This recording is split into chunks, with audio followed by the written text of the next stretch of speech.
Welcome to the After Hours Lounge on 1620 The Zone, the 1620 The Zone app, and 1620thezone.com. When 6A to 6P isn't enough, the boys have you covered. Here's Jimmy Allen and Jon Schreiner. Hello, and welcome to the After Hours Lounge. Jon Schreiner, Dan Campanen here along with you tonight, getting you through on a Wednesday. And I know what you're thinking. Where's Jimmy Allen? Well, in full transparency, folks, Jimmy needed the night off. He recently found out that all of his hair fell out. So he had to take a self-care night and go home. And I think his wife is going to console him. But he will be back tomorrow. Jimmy's fine. Nobody worry about Jimmy. Got a good show planned for you here tonight. Got a lot of topics to go over. Bob Williams is going to be in our very next segment to talk about volunteer coaches. So stay tuned for that one.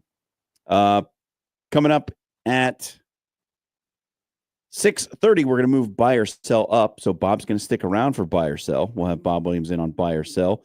A smorgasbord of topics from the brain of Dan Campanen. Stay buckled in for that. 6:45, we'll have the social media soundbite. 7 o'clock. What preseason storylines will we be talking about, won't we be talking about, and should we be talking about once the non-conference slate for Nebraska is done?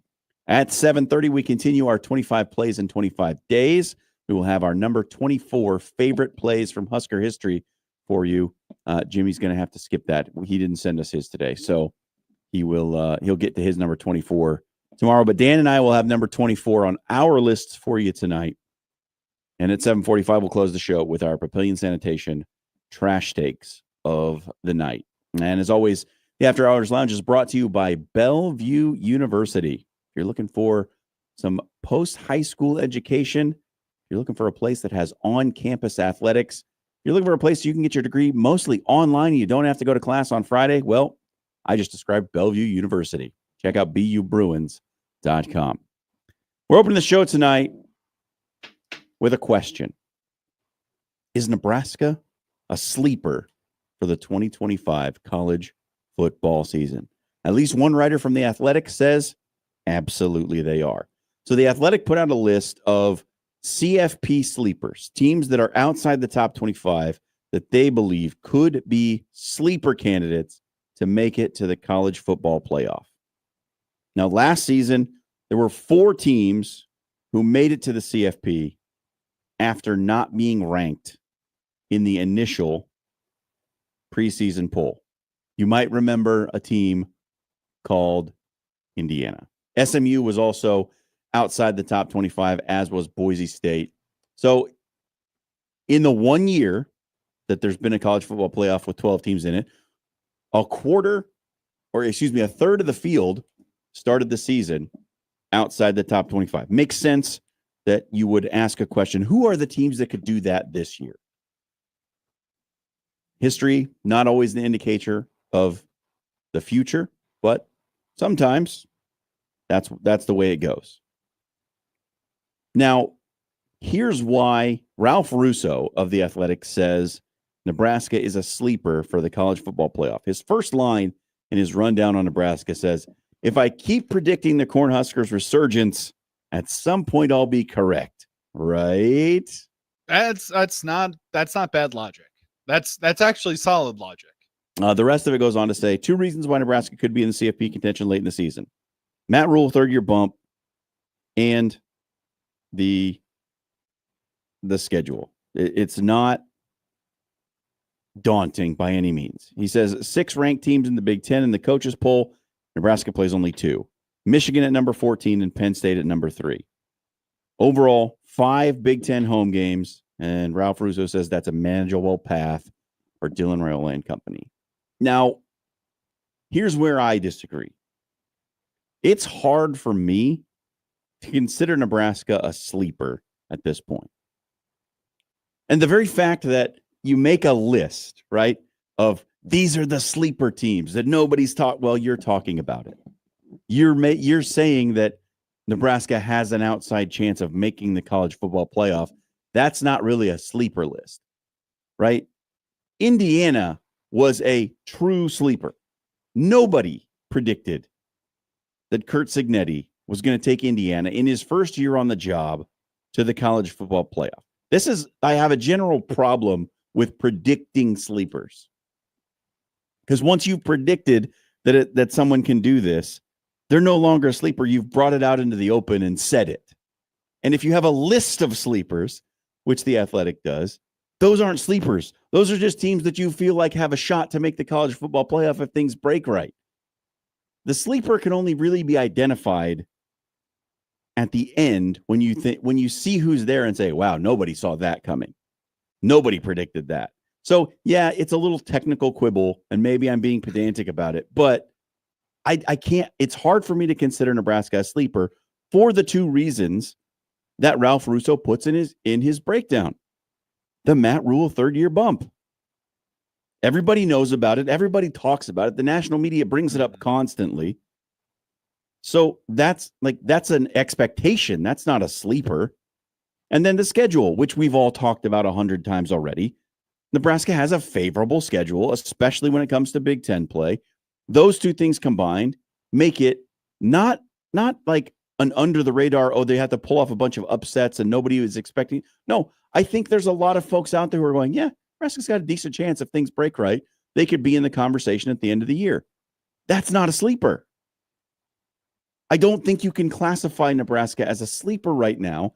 I think you can classify Nebraska as a team that some folks are expecting to have a breakout season and could be in the conversation for a college football playoff. Sleepers are teams that are off the radar, like completely out of the blue. It would be like Purdue right now is a sleeper. If you want to talk a sleeper, yeah, nobody's saying Purdue's going to be any good this season. Indiana last year, breakout or sleeper? Sleeper. So nobody said Indiana was going to be very good last year. Nobody. Okay. No one has gotten on their high horse and said that Nebraska is going to be good this year. Everyone has pontificated on the fact that they could be good this year. No one has said Nebraska will be good this year. And here is exactly why they will be good. But that's my point. Because nothing has been proven. Right. Which, by definition, would make them a sleeper pick to be in the college football playoff. Yeah, I disagree though, because I think when, for the reasons I just said, the year 3 Matt Rule bump, which everybody knows about, which is not a secret, and the schedule, which is also not a secret. Like a sleeper team to me is something happens that was totally unexpected that you didn't see coming. And when you look back on it, you're like, wow, we wouldn't have predicted that in a million years. There are people right now predicting Nebraska with a chance. Like they were on ESPN's list of 32 teams who could make the college football playoff. Are any of those teams that make that initial list sleepers? No, they're teams that we've identified that have a chance to make it. A sleeper is a team that you identify that, like, we don't think this team has a chance to make it, and then they do. That was a sleeper.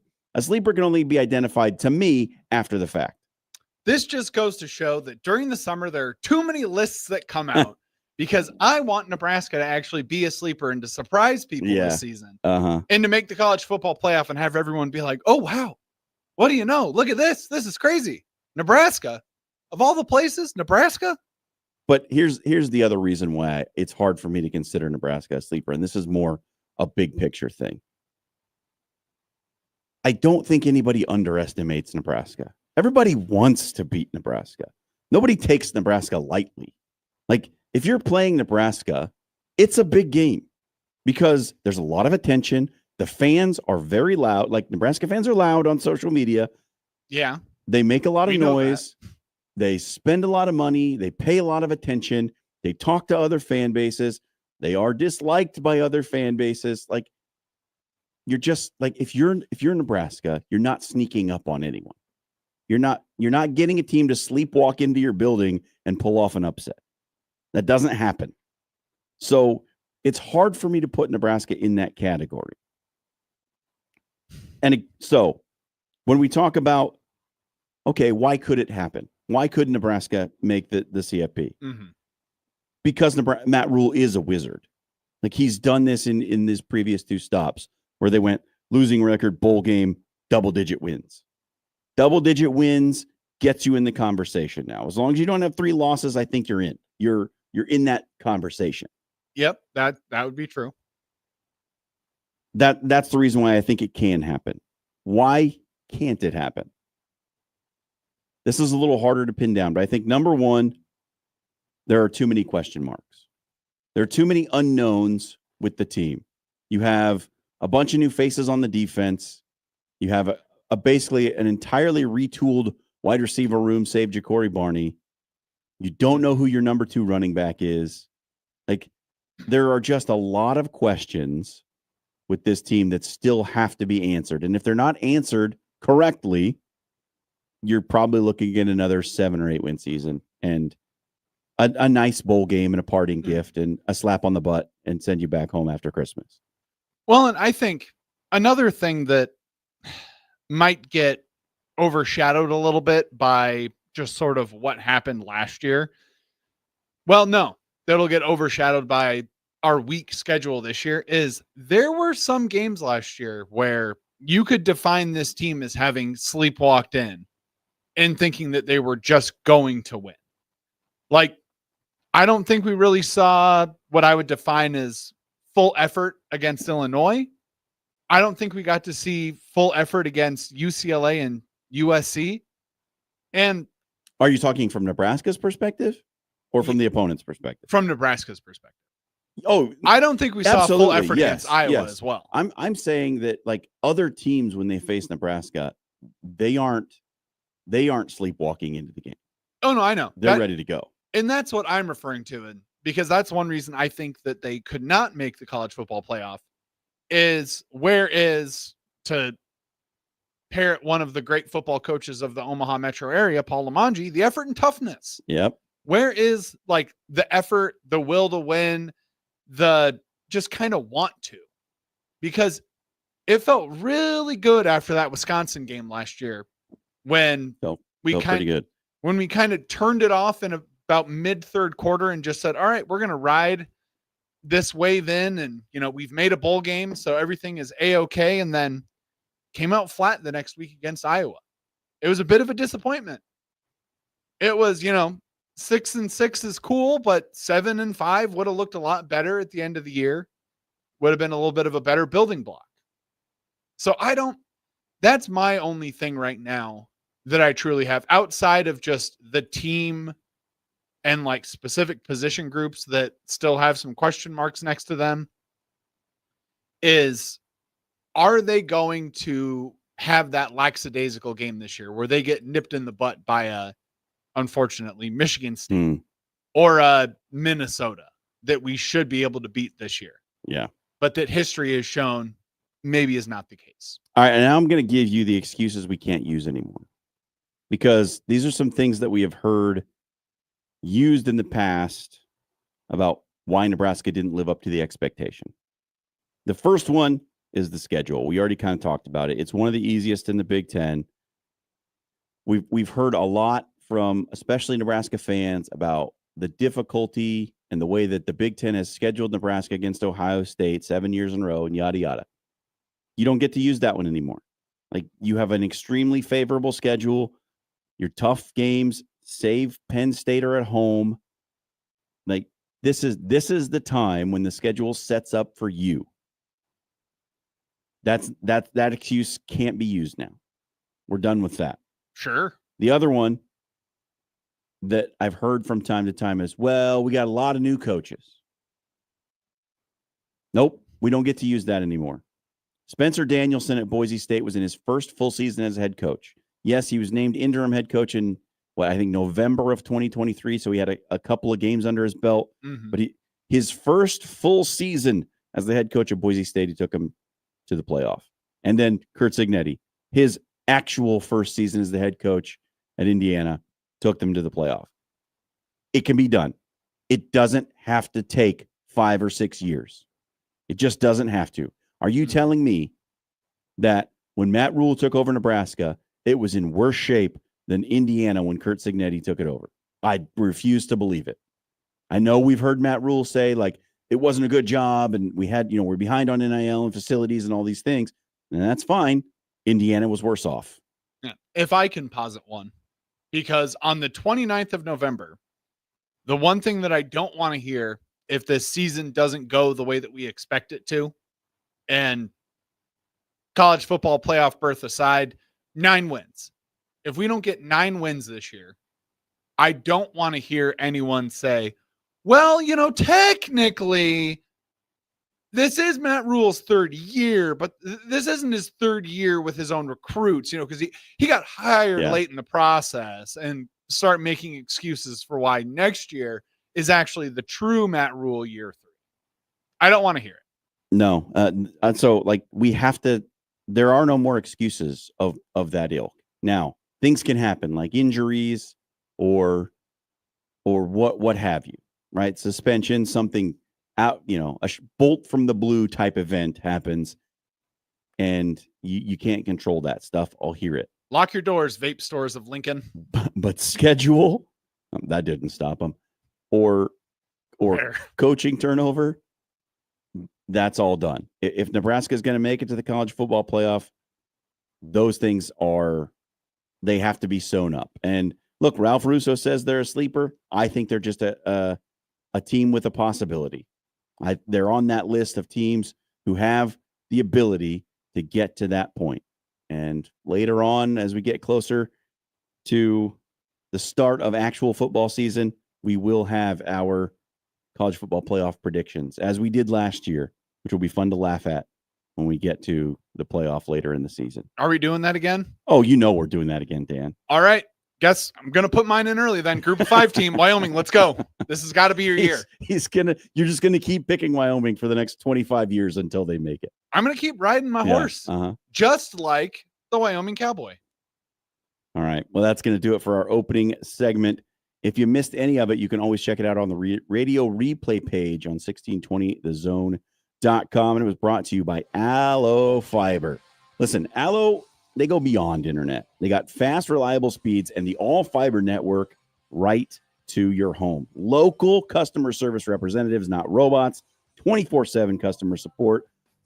They go above and beyond to make your internet experience the right one for you. Head over to allofiber.com. Get yourself out of the Stone Age. Coming up next, we got Bob Williams of Williams Law here on the After Hours Lounge on 1620 The Zone.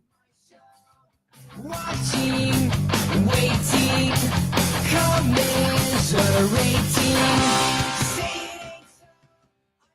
Hey, everybody. John here again for Jerry Ryan Clothing and Sportswear. 78th and Dodge is the place you need to go right now, today. Get in your car. Listen to us while you're driving over to the 78th and Dodge, because the 20 to 50% off summer sale is on right now. Jerry Ryan's got it for you. Suits, sport coats, pants, sport shirts, shorts, polos, all of it. There's still some summer left. You need to get your golf gear game right, and you don't have to wait. Buy that stuff on the sale and then keep it on the shelf until next spring. Nope. You can get some use out of it still this year. If you're in the need for some new polos, some new shorts, maybe some new suits, if they've got it on the rack, you can get it 20 to 50% off right now at Jerry Ryan Clothing and Sportswear. They've been dressed in Omaha for 50 years. Your Omaha area forecast presented by Funplex Water Park and Rides from the KETV Newswatch 7 Weather Center on 1620 The Zone. Sunny, breezy, and warm into the evening with the temperature in the 80s. Partly cloudy tonight. There is a 30% chance of a thunderstorm late night, low temperature around 72. And then mostly sunny, breezy, and hotter on Thursday, highs reaching the low 90s. I'm Chief Meteorologist Bill Randby from KETV Newswatch 7. The real game changer in college athletics, it's coaches. And at Bellevue University, there is an experienced team of coaches who know you both as an athlete and as a person. Plus, there are student coach advisors who are there to provide individualized academic support every step of the way as you progress towards your degree. At Bellevue University, you're not just another athlete.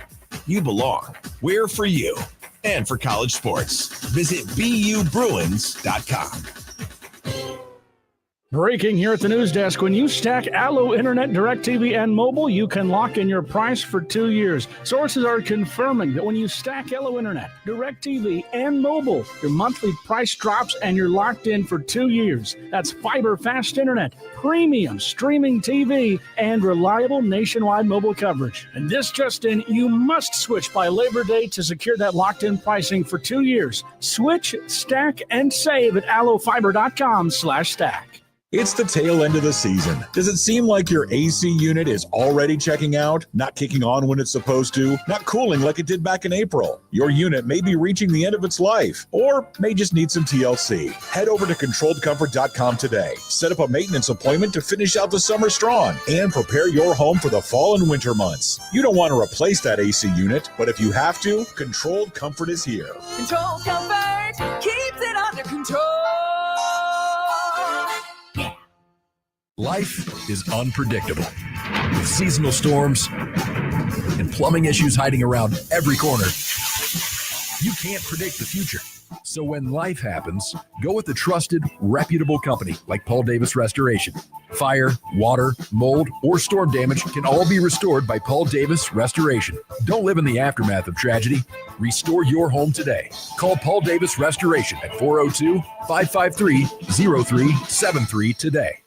Railcars Happy Hour is here. Stop by 144th and Blondo Monday through Saturday from 2:30 p.m. to 6 p.m. and Sunday from 2 to close, and enjoy $2 to $5 off appetizers, $1 off draft and bottles of beer, and delicious ciders. All signature cocktails are $10. Classic cocktails are $8, and every glass of wine is $2 off. Plus, Railcar's incredible brunch menu is on display 9:30 to 2 Saturday and Sunday. Railcar Modern American Kitchen, 144th and Blondo.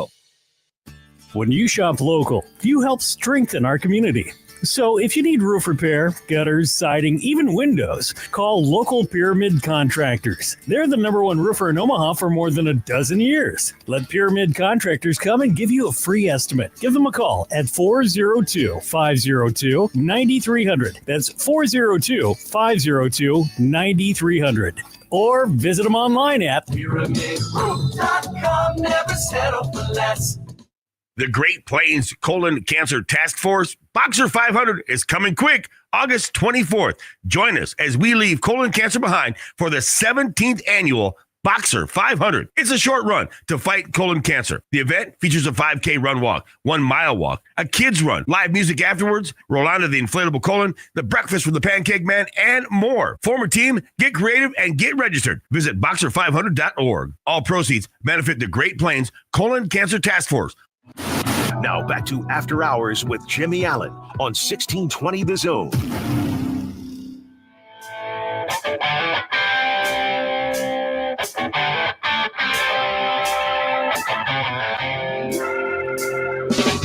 Welcome back to the After Hours Lounge. John Schreiner, Dan Campinen here with you tonight. Jimmy has taken the night off, slacker. But we will get you through all the way until 8 o'clock. We're brought to you by Bellevue University. If you're a local athlete and you're looking to play at the next level, check out Bellevue University. Brand new field house right there on campus. It's a beautiful facility, top-tier training. You can't go wrong at Bellevue University. Be a Bruin today. All right, we got Bob Williams of Williams Law in studio, in the flesh, ready to talk some legal issues. How you doing, Bob? Is Jimmy's chair always this high? Yeah, it's always that high. Yeah. Okay. He wants to perch a little bit. He wants to make people believe that he's not short.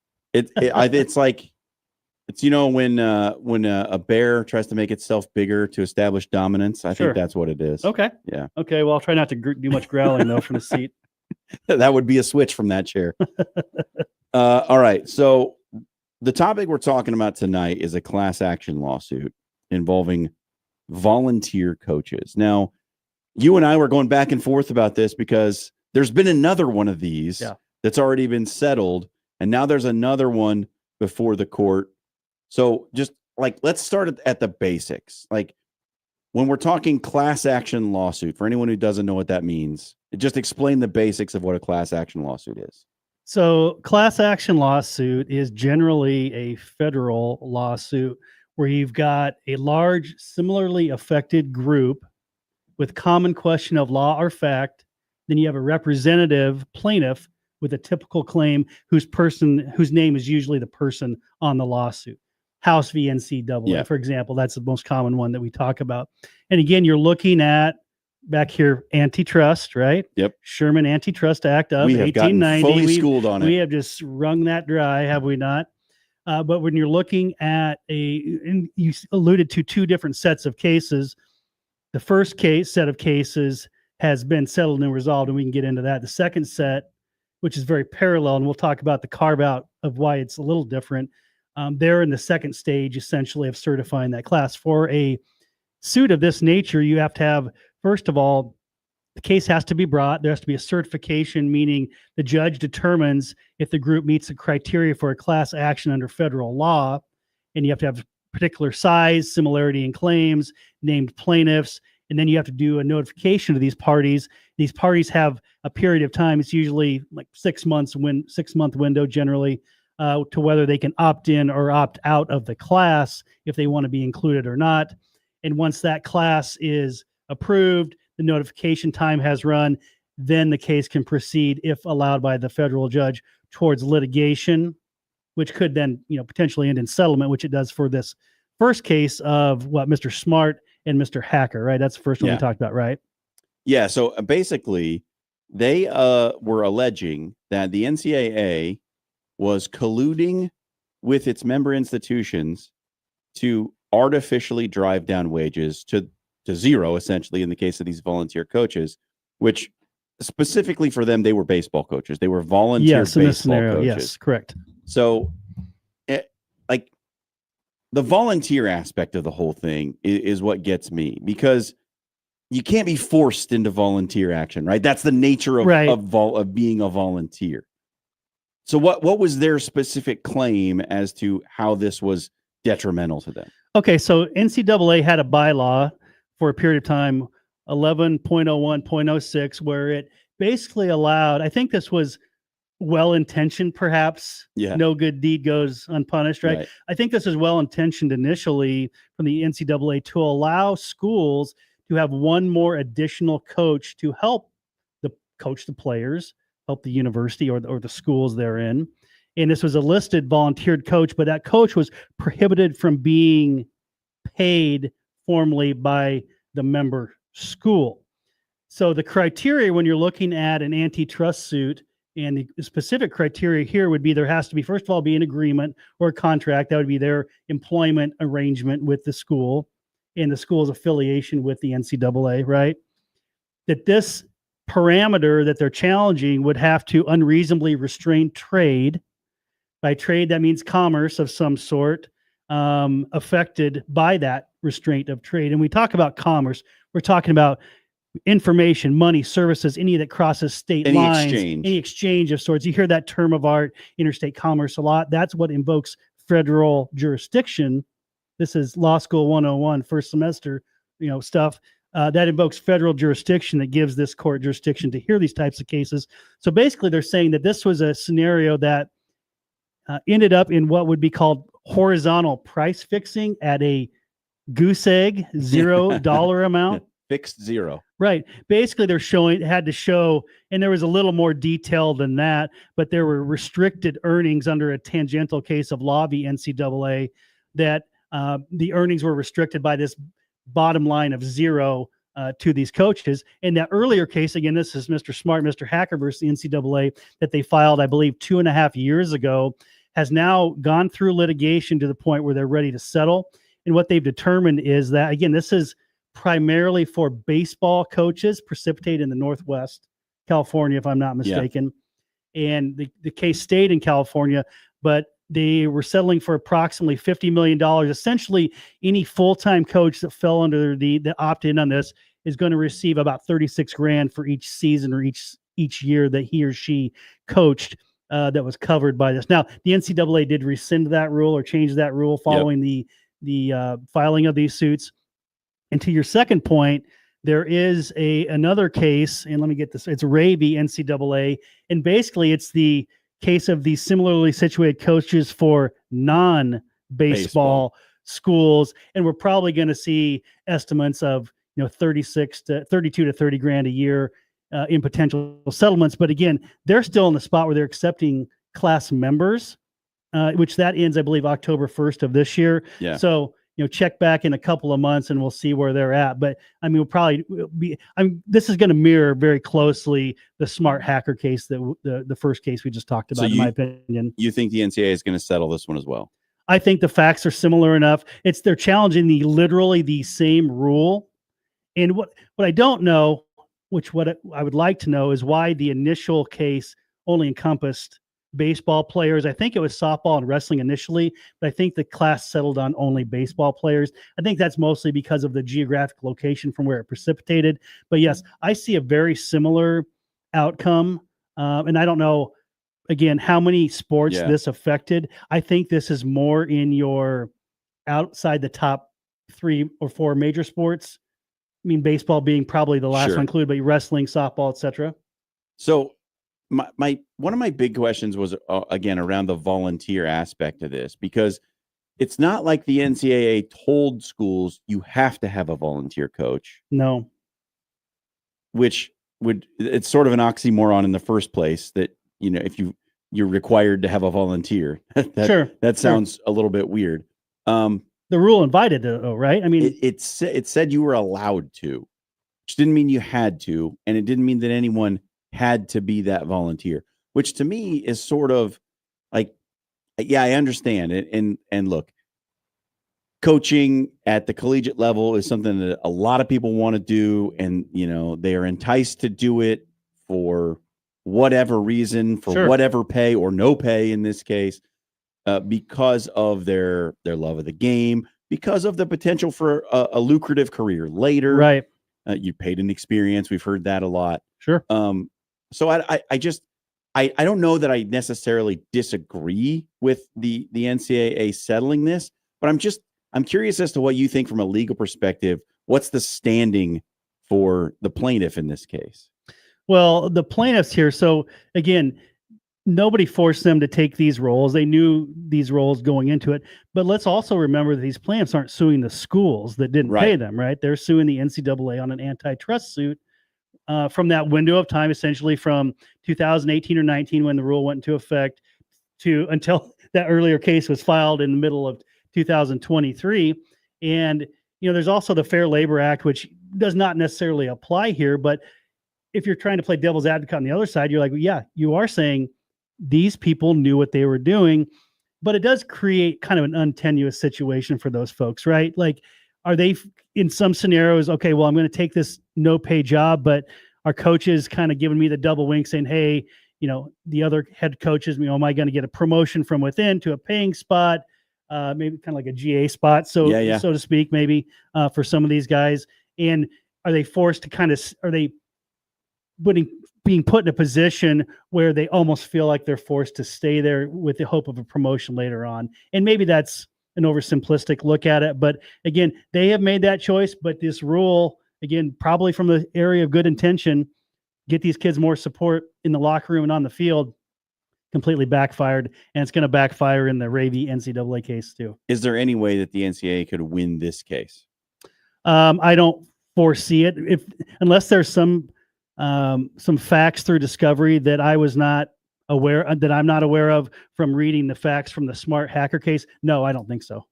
Yeah. And look, this just is as another in a long string of court cases in which we find out that, like, the NCAA has been in violation of so many laws one law in particular, the Sherman Antitrust Act. Yeah.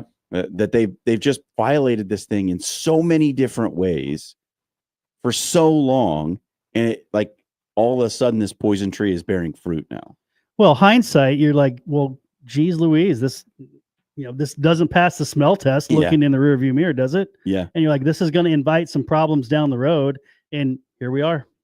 And it'll be interesting to see if all of these lawsuits actually teach the organization a lesson, because right now it doesn't look like it with this College Sports Commission, and they're trying to do, and they've already had to rescind the rule about NIL collectives. And man, it just looks like an organization that cannot read the room for anything. And it's been that way for how many years? A lot of them. Yeah. Most of my adult life that I'm aware of, right? Well, this will be something interesting to follow. Look, it's another judgment that's probably going against the NCAA, where they're going to have to shell out another large sum of money. And I would think it would be, the pool of people has to be larger than the about 1,000 people that it was on the first case.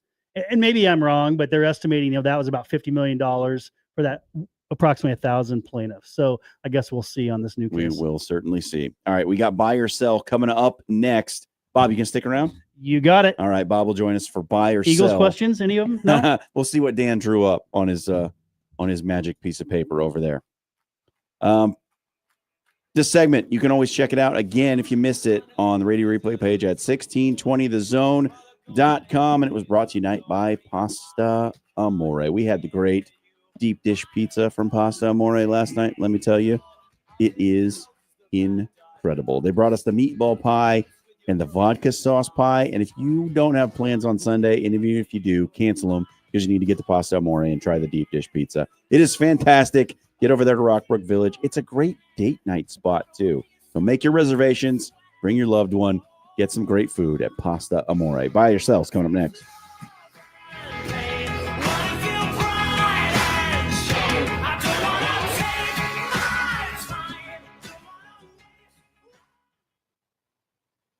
Are you watching the water slowly seep down the drain again? Go with a local solution. Go with Trusted. AX Plumbing is here to help. With over 20 years of serving the metro area, AX Plumbing can do it all, from residential to commercial. They can even help with the new build installation service. Head over to axpservice.com today. There's financing available to qualified buyers and military discount too. Check out axpservice.com today. AX Plumbing. They'll leave your place cleaner than they found it. It's golf season, and Jerry Ryan is your one-stop shop to get out on the links this summer. With options from Johnny O, Roan, Peter Millar, and Mizzen and Maine, he'll be the sharpest dressed guy in your foursome. Stop in and let John, Dan, Jake, Deanne, and Monier the Tailor get you ready for the golf outing circuit or your big wedding this summer. At Jerry Ryan's, we bring out the best in you. Life is unpredictable, with seasonal storms and plumbing issues hiding around every corner. You can't predict the future. So when life happens, go with a trusted, reputable company like Paul Davis Restoration. Fire, water, mold, or storm damage can all be restored by Paul Davis Restoration. Don't live in the aftermath of tragedy. Restore your home today. Call Paul Davis Restoration at 402-553-0373 today. If you're looking for an authentic Italian experience, look no further than Pasta Amore. For 4 decades, Pasta Amore has been keeping the spark alive for couples in the Omaha area with their homemade pasta, made fresh every day. Our hand-picked selection of exceptional wines will put the nightcap on your evening that you expect. Open every day at 4. Stop by Pasta Amore in Rockbrook Village and enjoy dining in the romantic dining room or relax on our shaded patio. Criminal, civil, personal. If you or a loved one is facing a lawsuit, let Williams Law represent you and your family today. With more than 20 years litigation experience in Nebraska, Williams Law will defend you with the dedication you deserve. If you're facing a DUI or if your son or daughter has been accused of a crime, Williams Law is here for you. Call 402-522-6317 to get a free, no-obligation consultation and to get the representation you deserve today. Are you ready for the game changer of the day? Bellevue University has a new state-of-the-art 72,000 square foot field house featuring premium courts, generous fan seating, top-tier locker rooms, dedicated athletic training, and a strength and conditioning space, plus a whole lot more. It's not just a venue, it's a home court advantage. We're for you and for college sports. Visit BUBruins.com. The world never stops spinning. Hungry moments come every second. How you satisfy them? With giant slices and specialty fries. Lighthouse Pizza and Fries lights up your cravings. Visit them at 74th and Pacific or online at lhpizza.com. Now back to After Hours with Jimmy Allen on 1620 The Zone.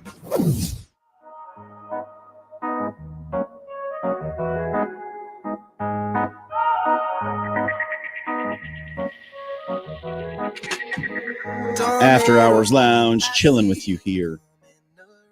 And the Dirty Heads on a Wednesday night. It's time for Buy or Sell, and it's brought to you by Bellevue University. If you're looking for some postgraduate education, Bellevue University has master's programs as well. Go out and check out all that they have to offer. Bellevue.edu. Dan Camden. Hello. He's here. Jimmy's not. Just me and Dan. And Bob decided to stick around for an extra I'm second. still here, guys. Yeah, thanks, Bob. Dan came up with some buy or sell questions, and you know how I like to do buy or sell. I don't want to know ahead of time. Let's fly blind, instruments only. Just go off the top of the dome. So Dan wrote the buy or sell questions. I have not seen them. Dan, what have you got for us tonight? As always, the NFL preseason and camp means joint practices and fights. Yes, it does. Today, the Patriots and John's Commanders worked together and got in a little bit of a scrum on the practice field. New Pats head coach Vrabes broke up the fight and came away bloodied. Buy or sell, it's a good look for a head coach to be breaking up camp fights. Yes, I buy that it's a good look because somebody's got to do it. These camp fights can get a little rowdy, honestly. And look, the last thing you want is someone to get injured in a camp fight. Like, players are going to get injured in camp. It's just something that happens every year. The last thing you want is that injury to happen in a fight when you have a joint practice. So, yeah, somebody's got to step in. And if anybody's going to step in and break up a fight, Mike Vrabel's probably a good candidate to do that. I'm going to give you the lawyer answer. It depends on which coach you're talking about. I will buy it with Vrabel, with his team, right? Oh, yeah. His position he played, how tough he was. I'd buy it with Dan Campbell. You're looking at Jeff Van Gundy hanging on Monzo Morning's leg, getting pulled down the court. I would sell. But in this scenario, I would buy. I appreciate both of those answers because I was on the fence about how I felt about this. I was like, for Mike Vrabel, yay. For Andy Reid, nay. Yeah. I don't want to see Andy Reid and they're like, come on, guys. We don't need. I don't think he'd get there in time to break it up unless he's happened to be standing right next to it. Yeah. No, we don't need some of the old. We don't need Pete Carroll breaking up camp fights. That's the last thing we need. Pete Carroll's too California cool to or Mike McDaniel. No. Can you imagine him stepping into a fight? No way. Hey guys, come on. Stop fighting. It's not cool. Speaking more camp talk, news out of Colts camp is that Anthony Richardson is getting the start in a preseason game 1 versus the Ravens, and Daniel Jones will get the start versus my Packers. Buy or sell, this shows a loss of faith in the talents of Anthony Richardson. You want this one first, Bob? Sure. I will sell. I don't think it means much of anything. I think that Richardson needs as many snaps as possible. I think you have a little more knowledge base as what you have, what you already have with Jones, at least in my opinion, although he's wearing a new jersey or at least a new season with this jersey. Mm-hmm. So I guess I would sell at this point. I buy because I think usually in game 1, unless it's a rookie, your starting quarterback is usually a guy that you're asking to prove that he belongs on the roster. That's kind of how with the 3-game slate, the way we do preseason now, I think usually game 1, your starter is a guy you're saying, all right, we're giving you reps, go prove that you belong here. I think it's a very bad sign for Anthony Richardson.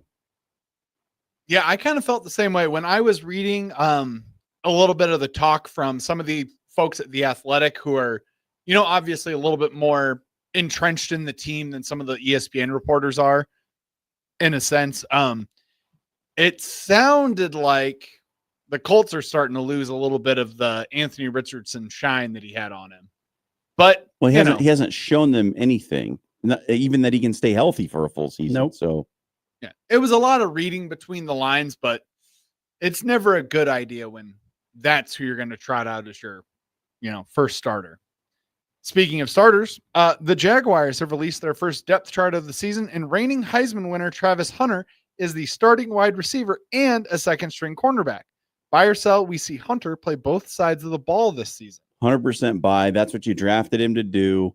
That's why he got drafted where he got drafted, is because he can essentially save you a roster spot because you can use him at both places, right? Like you've only got 53 spots and he counts as 1 but plays 2. So absolutely, he's going to be used on both sides of the ball.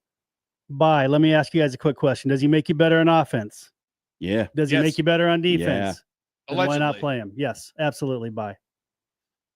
I don't know. Dan's been off this train for a while. It doesn't seem feasible at an NFL level that Travis Hunter, who I'm sure could do it, like there's no doubt in my mind that he has the chops to play both ways, but I don't think it's going to be the same he plays both ways that we saw at Colorado. Oh, I would agree. Where they're trotting him out there and he gets off the field and he's like, whoa, whoops, I got to go back out for defense right now. No, it's going to be a very select. He's not package. getting 50 offensive snaps or some crazy. I think he'll primarily play offense, but in your obvious passing 6 defensive back situations, they're going to trot him out there. I would imagine he's probably going to get most of the offensive snaps and maybe like 15 to 20% of the defensive snaps. And I think he can do that. Mm-hmm. Side note, I think Liam Cohen gets fired after year 2. Ooh. But that's just me. Hot take. Yeah. If Mike Tomlin asks, apparently Aaron Rodgers will oblige to participating in preseason game 1 for the Steelers, that is. Buy or sell, this is a sign that Mike Tomlin has Rodgers' ego in check. You know, I've been way out on the Steelers and Aaron Rodgers, and I'm still not in. But with all the depth charts coming out, I was looking through some of them today, and I actually don't hate the Steelers roster right now. Like, it doesn't look bad. So I'm starting to come around to the fact that, like, maybe the Steelers can actually make the playoffs this year. Okay. If you look at what they have, especially on offense, like, yeah, DK Metcalf is no spring chicken. But you pair him with Calvin Austin, Robert Woods, and then you have Jalen Warren and Caleb Johnson and Kenneth Gainwell in the backfield. Like, it's at least a functional offensive skill position group. Like, I don't know, man. Things might be better in Pittsburgh than we have given it credit for up to this point. I still don't like the Aaron Rodgers effect. I still think that's limiting, but it might not be as bad as we had thought. Well, unlike John, I'm actually going to answer your question, Dan. I'm going to do a small buy, itsy bitsy teeny weeny buy on this. I don't think if anybody's going to force Rodgers to maybe step back, it's going to be Mike Tomlin, at least one of that tier of coaching level from them. And so I think there's going to be a little bit of mutual respect there, both directions, as there should be. And I think that Rodgers' best move, if he wants to have a good season, is to let the coach run the team and back off a little bit. Oh, yeah. And then say, as a man who had to sit through a lot of Aaron Rodgers and especially the latter portion of will he, won't he, this is a big sign that Mike Tomlin has got him in the boat and they're all rowing the same direction. Because the exact quote from Aaron Rodgers was, if Mike Tomlin wants me to go in there and to prove how high functioning our offense is right now with me at quarterback, I'll do it. Which, in a sense, is a little bit of a scary thing to hear him say, because it means that they were a competent quarterback away from being a playoff team, which is always interesting when it comes to Aaron Rodgers. Yeah. I think it shows a difference in, I don't think Aaron Rodgers ever respected Robert Saleh. Oh, no, not at all. No. Not even a bit. No. And it does seem that Mike Tomlin has commanded a bit more in that area. And don't you think that Rodgers, perhaps over the course of the last 2 years, has been humbled even just a little bit as well? I would hope so. I mean, objectively, you would think so. But again, that's a pretty dang large ego.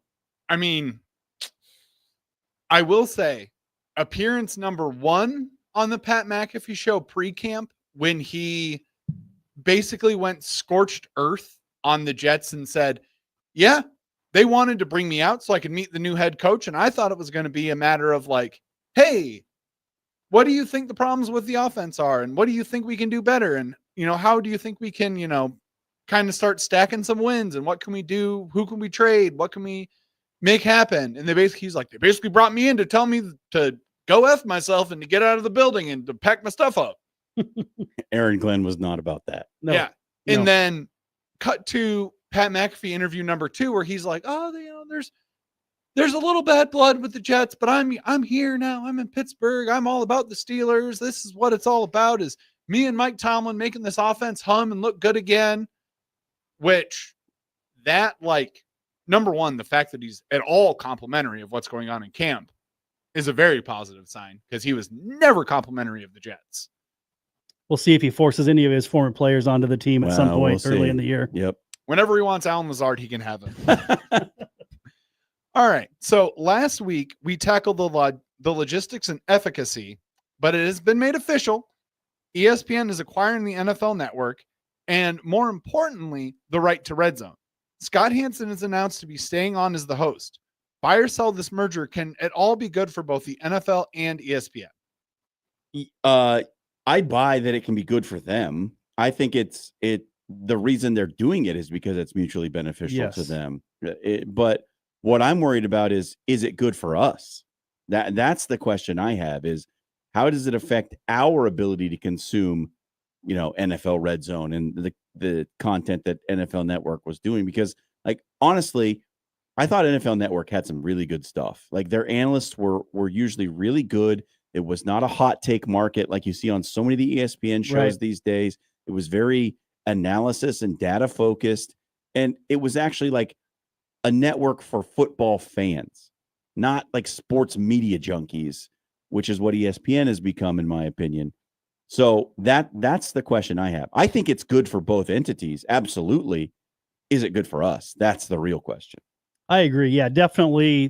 Both entities have done their homework in even, approaching this deal. And again, it's not a buyout, right? It's a strategic partnership. Print that on a t-shirt and sell it, right? But yeah, how will it affect us? I guess we will see. I don't know about you guys, but I've really honestly had ESPN fatigue for maybe since COVID, maybe 4 or 5 years, where you just, another thing owned by them. They're just getting too big for their own britches. They have their tentacles into literally everything now that, their association with Walt Disney and ABC and all these other shows and, the ESPYs and everything. I didn't even watch the ESPYs this year. I'm just fatigued out from ESPN. So, but if football's involved, will I put my money where my mouth is? Probably so. If we get commercials in Red Zone, I'm going to riot. It won't happen year one. And again, this is not for this year. Yeah. This is for 26 starting. The best thing that I saw. Join me on 72nd and Dodge. We'll make our signs. No commercials on Red Zone. The best thing I saw before, like, any of this was truly, like, full on official and, like, the deal was, done, locked, and ink was dry, was someone on Twitter put, if you take Scott Hansen off of Red Zone, we're going to make January 6th look like a patty cake. Oh, no. No. Oh, God. I was like, you'll probably have riots in the street. Well, he was confirmed as coming back. I mean, that was a that's non-negotiable, I think, for the fans. Red Zone's not Red Zone without Scotty. It'll be interesting to see if any of their production moves into the Bristol office. And if that production that moves into the Bristol office includes Rich Eisen, who has in the past, it's softened in recent years, but in the past has had some very strong words about his time at ESPN. Yeah, he's been pointed. I don't know. Yeah, I don't know if that's something he would be interested in doing. I mean, everybody has their dollar amount. He's Mr. NFL. Yeah. He is. And he'll probably say, I have to stay in New York. I've got a radio show that I have to do every day. I've got a million other things that I have to be, a part of that I can't do from Bristol, Connecticut. Yeah. It'll be. I'll cross my fingers. It's going to be interesting to see. We will see. Yeah. That's it for Buy or Sell. If you missed any of the Buy or Sell segment, you can check it out at the radio replay page on 1620thezone.com. And it was brought to you by Controlled Comfort Heating and Air. Look, fall's just around the corner.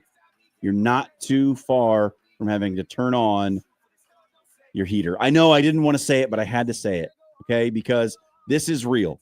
If you haven't had your heater checked and you go to turn it on this fall, are you sure that it's going to work right? Are you concerned about the way it was working last year and you've just kind of pushed that off and let your future self worry about it? Well, now is the time. Get Controlled Comfort out right now. They will check out your entire HVAC system and make sure you are ready to go for when that heater needs to kick on for the first time. Head over to controlledcomfort.com. Set up a maintenance appointment so you can have peace of mind when the cold weather strikes. Coming up next, we got our social media soundbite here on the After Hours Lounge on 1620 The Zone. Since there's no heroes anymore, jump out the window, then put the mask on. Who the bad man that the man got a bash on? Hope we'll never link up. Blink and you will see us. Thumbprints love the ink up. See me in the NYC. The real game changer in college athletics, it's coaches. And at Bellevue University, there is an experienced team of coaches who know you both as an athlete and as a person. Plus, there are student coach advisors who are there to provide individualized academic support every step of the way as you progress towards your degree. At Bellevue University, you're not just another athlete. You belong. We're for you and for college sports. Visit BUBruins.com. Are you watching the water slowly seep down the drain again? Go with a local solution. Go with trusted. AX Plumbing is here to help. With over 20 years of serving the metro area, AX Plumbing can do it all, from residential to commercial. They can even help with the new build installation service. Head over to axpservice.com today. There's financing available to qualified buyers and military discount too. Check out axpservice.com today. AX Plumbing. They'll leave your place cleaner than they found it. It's golf season, and Jerry Ryan is your one-stop shop to get out on the links this summer. With options from Johnny O, Roan, Peter Millar, and Mizzen and Main, you'll be the sharpest dressed guy in your foursome. Stop in and let John, Dan, Jake, Deanne, and Monir the Tailor get you ready for the golf outing circuit or your big wedding this summer. At Jerry Ryan's, we bring out the best in you.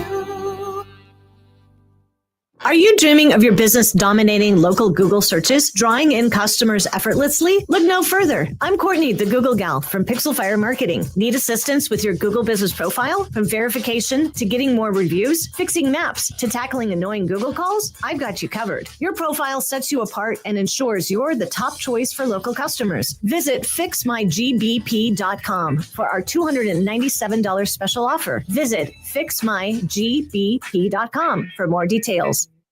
When you shop local, you help strengthen our community.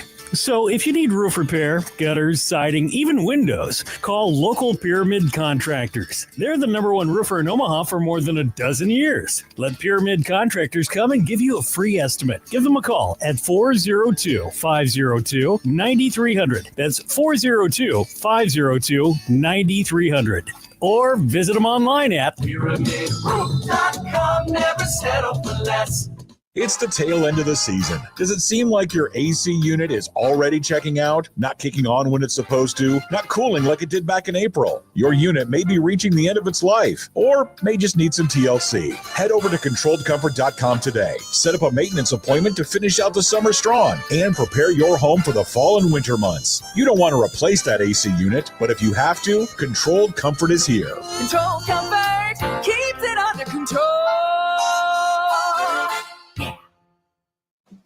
Hey, neighbor. Oh my gosh, is your energy bill sky high again? When is it going to end? Not anymore. My old windows were so drafty it felt like I had one open all the time. So I upgraded to Champion Windows. Champion Windows? Are they really that good? They're fantastic. Energy efficient, super durable, and backed by a lifetime guarantee. And right now, it's Champion's anniversary sale. They're celebrating over 72 years with 40% off new windows. Wait, 40% off? That's a serious deal. I know. I just went online and booked a free estimate. So easy. So if I need windows and act now, I can save 40%? Yep, but you gotta hurry. Call 877-GO-CHAMPION or visit ChampionSaveNow.com to schedule your free estimate. Champion's 40% off anniversary sale won't last long. Call 877-GO-CHAMPION or visit ChampionSaveNow.com. All discounts apply to our regular prices. Select styles apply. Minimum purchase required. Cannot be combined with other advertised offers. See store or website for details. You are listening to After Hours with Jimmy Allen on 1620 The Zone.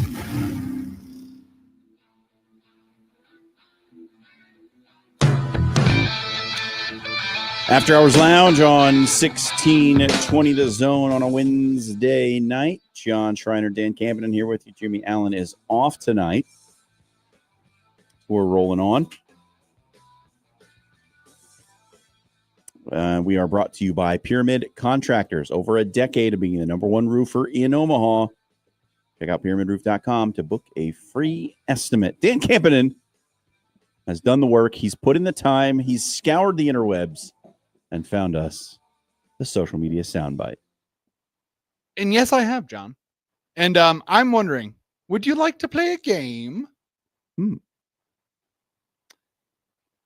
A game specifically called Jeopardy. Oh, yeah, sure. Why not?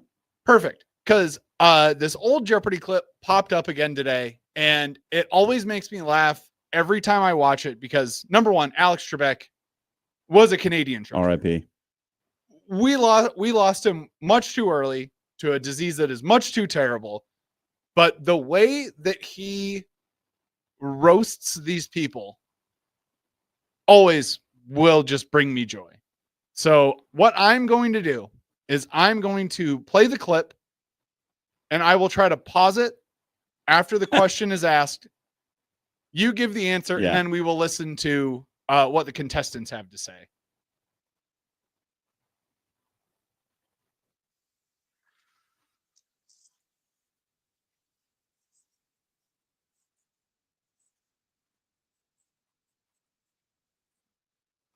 That would be, what is the option? Ding, ding, ding. Correct. Terrible, horrible silence.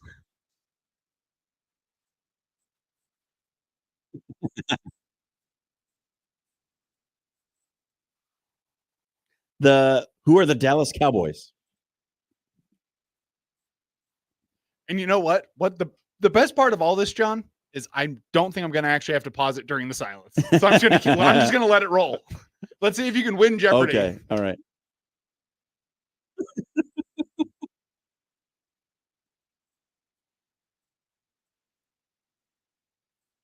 What is a fair catch?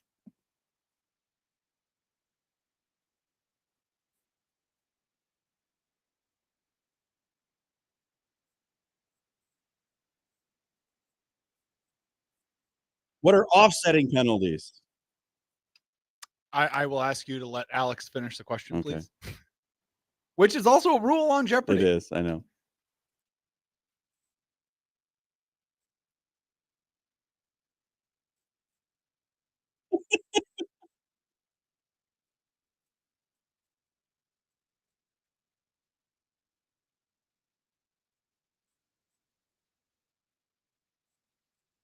Who are the purple people eaters?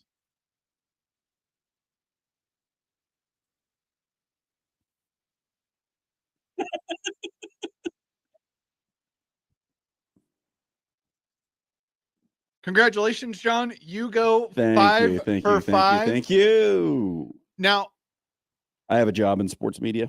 Out of all of those questions, so I played this morning. Yeah. To a extremely ticked off wife because I woke her up.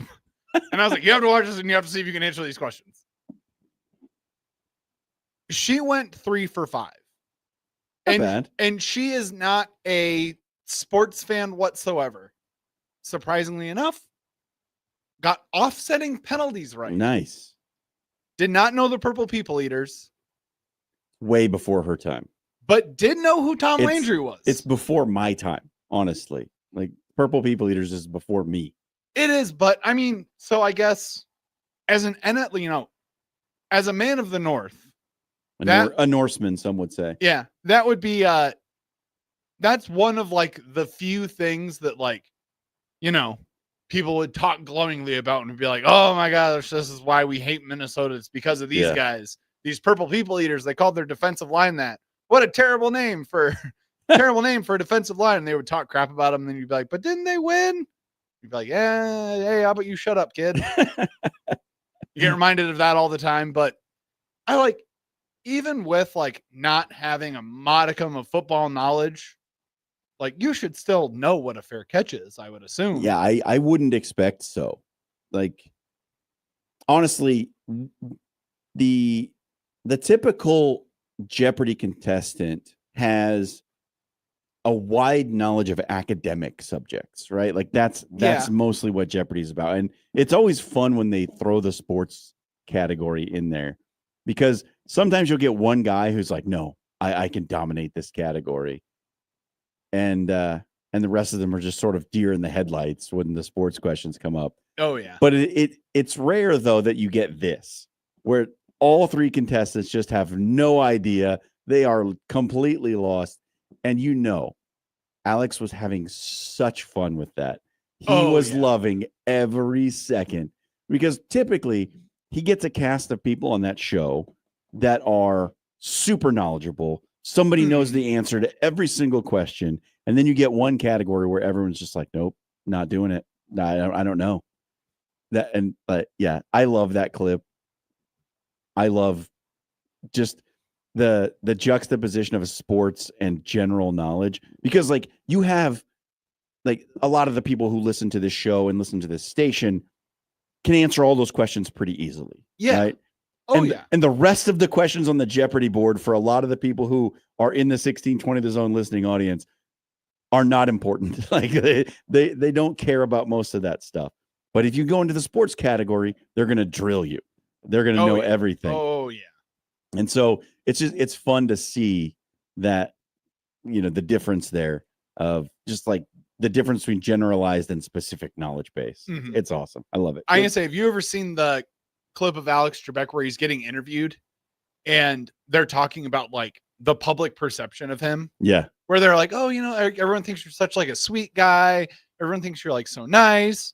And he was like, oh, that's true. He's like, I like to think that I'm like a nice person. Like people come up and take pictures with me and I like oblige and whatnot. He goes, the one thing that I think people get wrong is they think that I'm like extremely smart. He's like, I don't think people realize that like I have a card that has all of the answers written on it so that I can say them back to the contestants, or say like, oh, that's wrong. Oh, that's correct. Yeah. It's he's fun. like, no one, he's like, I don't know. He's like, I know nothing about 18th century French literature. And he just starts naming like random categories. He's like, I don't. He's like, well, I guess I do know what potent potables are now. He's like, I've gotten smarter since the show has gone on. He's like, but he's like, I don't have this like wide knowledge base that everyone thinks I know everything about. Yeah, it's a fun one. Good clip, Dan. That's your social media soundbite. If you missed it, you can check out at the radio replay page on 1620thezone.com. The social media soundbite is brought to you by Pixel Fire Marketing. If you need help with social media marketing, website design, or just attracting your ideal client through the digital space, Pixel Fire Marketing is here to help you. The social media experts over at Pixel Fire will ignite your social media presence, entice your ideal client, and help them engage your brand and boost your business. Check out pixelfiremarketing.com for more information. We got will, won't, should. What preseason storylines are going to be sticky through the non-conference schedule? We'll tell you next. In the dark, the dark, the dark, the dark. I am fishing, I am.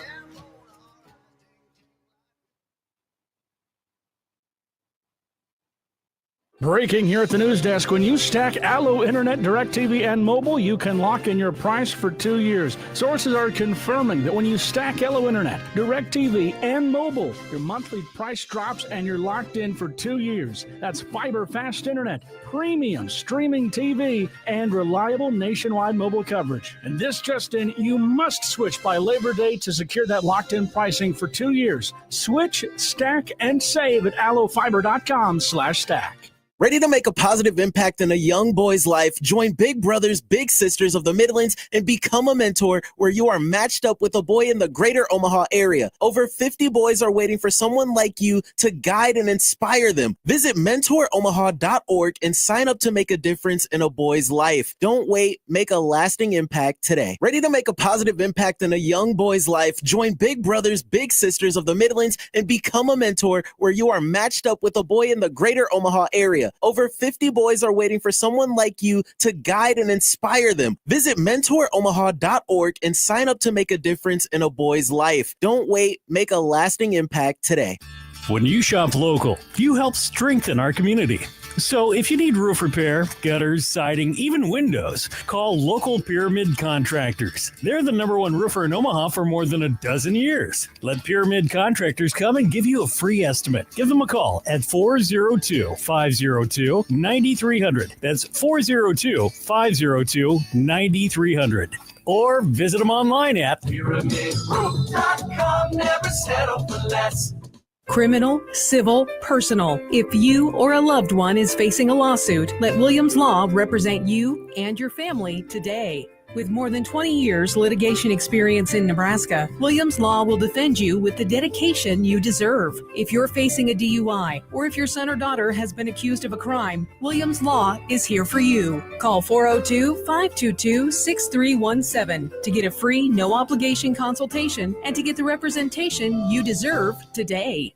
At J-Tech Construction and Solar, they do it all. Roofing, siding, windows, doors, gutters, and solar. As the official exterior and solar experts of the Huskers, they take pride in protecting homes and powering the future. J-Tech is hiring. They're searching for motivated sales reps in Omaha and a front desk superstar to join the team. Great pay, uncapped commissions for sales reps, and a winning company culture. J-Tech Construction and Solar, proudly the official exterior and solar experts of the Huskers. YourExteriorExperts.com. It's the Subaru A Lot to Love event going on now at Baxter Subaru. Get great deals on our incredible lineup of new Subaru models. Experience no handoffs, no hassles, and no hidden fees. See all our inventory anytime at BaxterSubaruOmaha.com.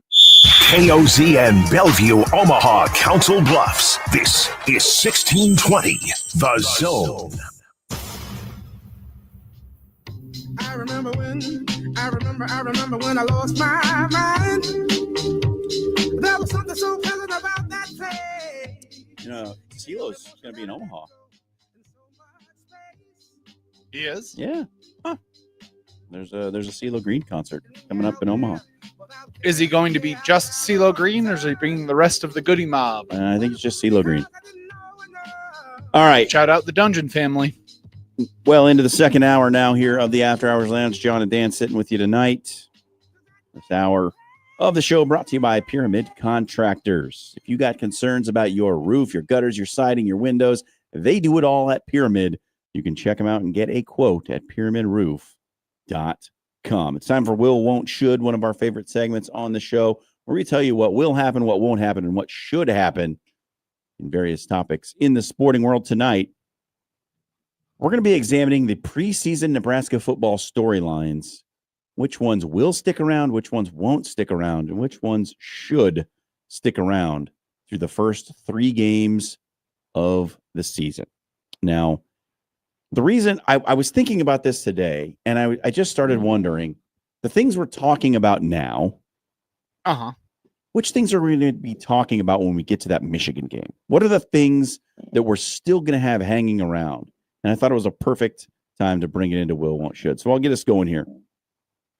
The thing that we will still be talking about after the 3 non-conference games, Cincinnati, Akron, Houston Christian, is the year 3 bump with Matt Rule. Because I expect Nebraska to win all 3 games. That is my genuine expectation, prediction, whatever you want to call it. And Nebraska starts the season 3-0. It means they win the season opener and they take care of business against 2 teams who are lesser than Akron out of the MAC, Houston Christian, and FCS program. That will do nothing to put the fire out on the year 3 double-digit win Matt Rule theory.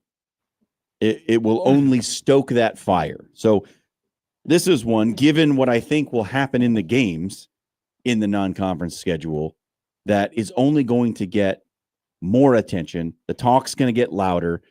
And especially, folks around here, they're going to say, like, told you it was going to happen. Everybody said year 3 bump under Matt Rule. Here we go. Michigan coming to town. Nebraska 3-0. Might be on the just outside the top 25 at that point. There's a good chance that they could be in the top 25 after 3-0. That conversation is going to continue to grow. That's not going anywhere. The one conversation that we're having right now that I think will stick around after the non-conference games is the positive development of Dylan Raiola. if everything that we have been saying, seeing, and hearing, specifically hearing, out of sort of fall camp up to this point, that Dylan Raiola looks better, he's making better decisions, he's slimmer, he's thicker in the right ways that you're supposed to be, aka getting stronger, and that the leadership qualities, all of the positive qualities that have been touted about Dylan Raiola so far this season, or I guess preseason, that will stick around through the non-con, and I have a feeling that we're going to keep talking about how good Dylan Raiola looks as the season progresses. I do realize that in saying this, that being the quarterback at Nebraska, you are underneath just as large of a magnifying glass as the head coaches, especially when your last name is Raiola and you have 5 stars on your Max Preps page, always and forever now. Yep. That your scrutiny is going to be higher than everyone else's, but I think the scrutiny that we have for him is only going to be positive scrutiny. Interesting. Okay. Okay, let's go to won't. The story that won't stick around through the non-conference schedule. And look, this has been one of the biggest stories of the entire offseason. We have talked about it in so many different ways, from high school recruiting, transfer portal, players on the roster, players who left the roster. And that's the RB2 discussion. Who's the number 2 running back on this team? After the first 3 games, one way or another, we won't be talking about RB2 anymore. Either it will be settled and we will know clearly who is the number 2 running back, or there won't be one and it'll just be the Emmett Johnson show. Like, one way or another, through those first 3 games, that's all going to get settled. And I don't think by the time the Michigan game rolls around, we will still be worried about who the number 2 running back is. It's a big conversation right now because we haven't clearly identified who that's going to be. Maybe, maybe it's somebody off the radar. Maybe it's Connor Booth. Maybe it's Quentin Ives. Maybe Jamarian Parker gets it together. I don't know. But we will know, in my estimation, after the first 3 games, enough to put that whole conversation to bed. And we can stop wondering if Nebraska should have gotten another running back in the portal. We should, so we can stop wondering if they could have kept one of those other running backs around. We'll know by the Michigan game what the situation is. I think there'll be a very clear rotation, or there won't be a rotation, and you're just going to run Emmett Johnson into the ground. Like, it's going to be one of those 2 things. And that discussion, I think, goes away by the time Michigan comes to Lincoln. I'm going to steal one of your lines that you just said, John. Yeah. The narrative that I think we're going to be putting to bed after the non-con is the what is our defensive line situation. Oh, yeah. I think by the end of the non-conference slate, we are going to see, I'm going to put my cards on the table. I think we're going to see a rotation of probably 5 to 6 guys who they throw out there in either extremely specific situations. Williams Winery specifically. Yes. That's who you're talking about. Especially him. But we'll have a very solid idea by the end of the non-conference what the defensive line, number 1, looks like, and number 2, what their potential is. Because it has been, I think at this point, to be fair, talked to death. You're not wrong. We have had to hear, well, you lost Nash and Ty. Well, you lost Nash and Ty. Nash and Ty are gone. Nash and Ty are gone. I understand it. Obviously, they're a huge loss. But I think the Nash and Ty are gone discussion is going to turn into, but look what we have now. And look how we're using this effectively now. Yeah, certainly hope so. I mean, they need that to be the case. Like, that discussion needs to go away, because if it doesn't go away, that means something's gone very wrong. Indeed. Right. That, or we're singing Rob Dvorak's praises. It could be both. Could be both. Hopefully both. Okay. I would love both. I would love both. Because both is great. You know me right here. Rob Dvorak, evangelist, apparently. Yeah. Don't know how that happened You in love the you some offseason, Rob but Dvorak. been talking about linebackers all season. All right, here's the storyline that we should continue to talk about throughout the rest of the season after the non-conference schedule. And that is the transfer portal success of this coaching staff this year.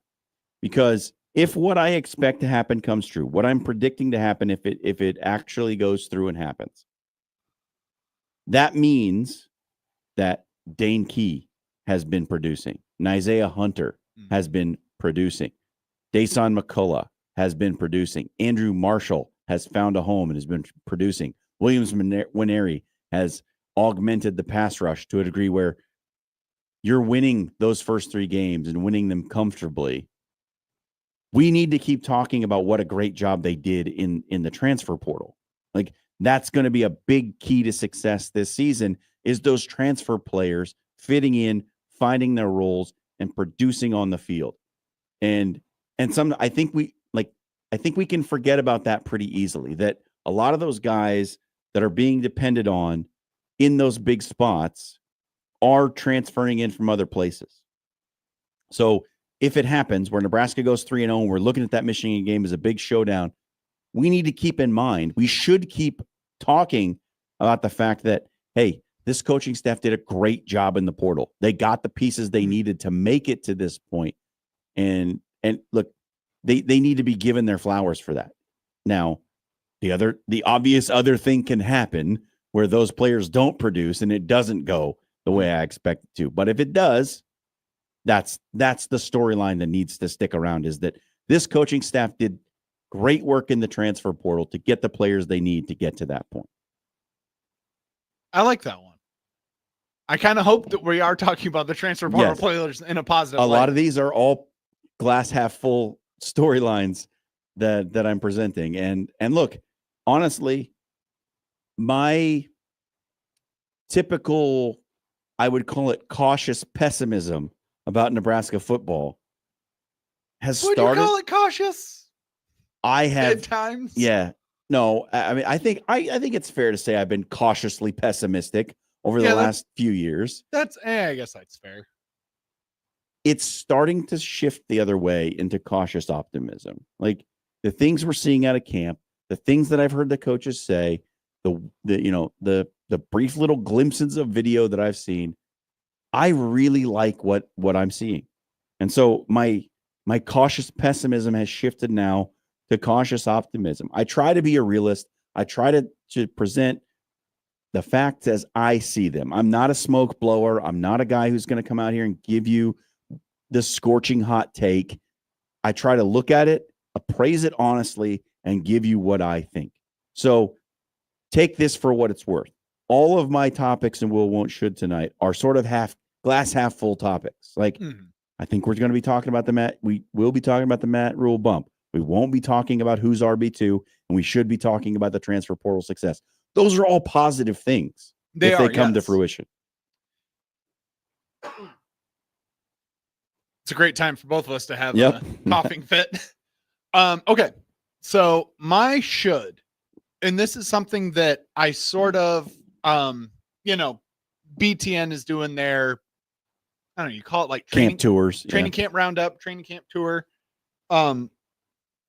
Something that I caught them say the other day, and that I hope is something that we continue to talk about throughout the whole season, but especially after the non-con. And it is how effective and efficient Dana Holgorsen makes this offense when it is in his image. They flashed up a graphic, and, we had non-Holgorsen for, what was it, 8 or 9 games last season? When Dana Holgorsen came in, the jump that we made last year, specifically in the passing offense, it was more passes thrown, better completion rate, and more effectiveness in the passing game. And yes, I think that is especially the narrative that is going to continue kind of along the line of, like, it's Dana Holgorsen. This is what he, wants to do. This is what he gets paid to do. This is his bread and butter.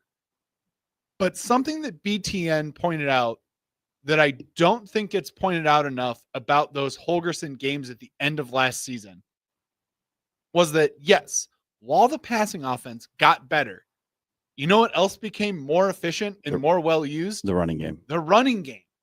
And because they started giving the ball to Emmett Johnson a lot more. Yes. And I think we gloss over that a little bit when we talk about Nebraska football and Coach Holgorsen as like an overall factor of like, well, look, we got all these weapons at wide receiver and we got all this stuff that we can do, in the passing game. But when you effectively use the passing game, it allows you to spread the field and to use your running backs more efficiently and more effectively. And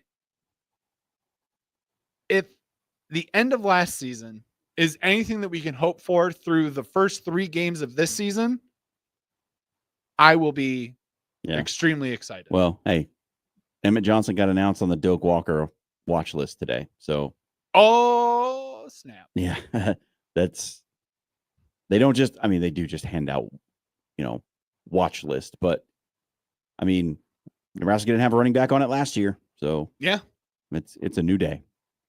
All right. That's going to do it for Will, Won't, Should. If you missed any of it, you can always check it out on the radio replay page at 1620thezone.com. And it was brought to you by Jerry Ryan Clothing and Sportswear. Get into 78th and Dodge tomorrow to get your 20 to 50% off everything on the summer sale rack. Polos, sport coats, shorts, whatever you need, they got it. There's still some summer left. You can still get out on the golf course, and you can still look good doing it. Get into Jerry Ryan, 78th and Dodge. Check out the 20 to 50% off sale, and they will get you hooked up. It's Jerry Ryan Clothing and Sportswear, dressing Omaha for over 50 years. We give you number 24 on our favorite 25 plays in 25 days of Husker history. Coming up next on the After Hours Lounge.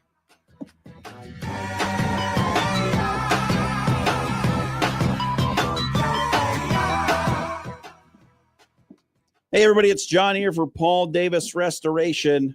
If you got problems with your home, perhaps water damage, mold concerns, whatever it may be, you need to put this number in your phone, 402-553-0373. Paul Davis can help you in multiple ways. If you got storm damage, if you got smoke damage, whatever it is, they're going to get your home fixed up to the way it was before the damage happened. And keep that number saved for when emergencies strike. 402-553-0373. That's the number to call, because Paul Davis has got an emergency response team that will be to your house in a flash and getting you ready to live your best life once again. It's Paul Davis Restoration.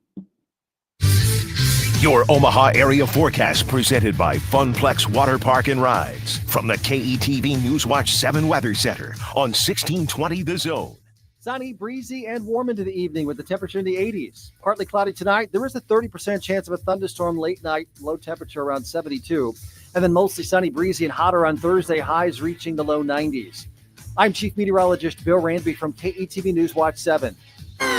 Are you ready for the game changer of the day? Bellevue University has a new state-of-the-art 72,000 square foot field house featuring premium courts, generous fan seating, top-tier locker rooms, dedicated athletic training, and a strength and conditioning space, plus a whole lot more. It's not just a venue, it's a home court advantage. We're for you and for college sports. Visit BUBruins.com.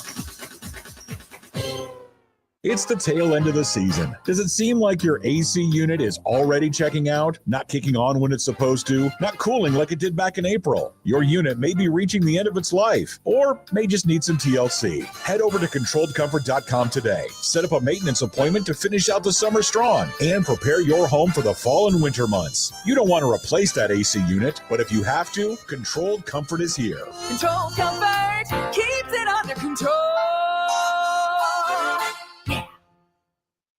When you shop local, you help strengthen our community.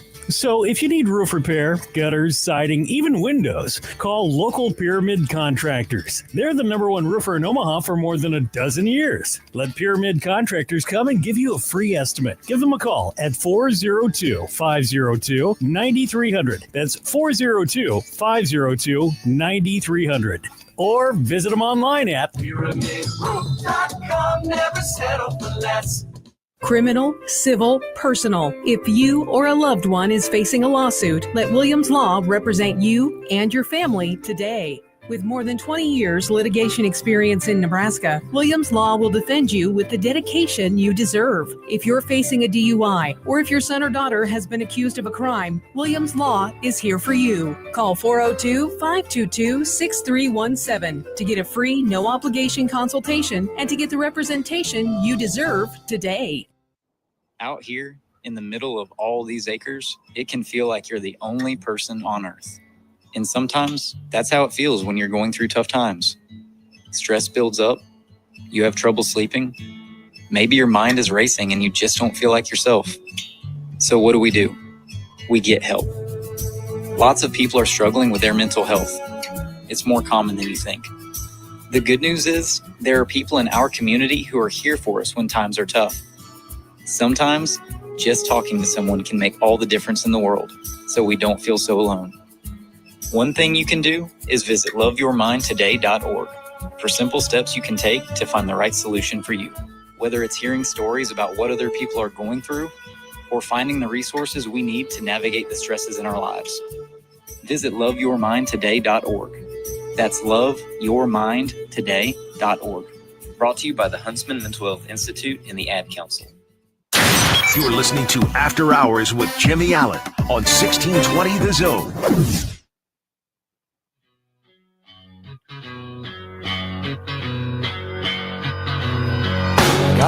After Hours Lounge on a Wednesday. John and Dan here with you.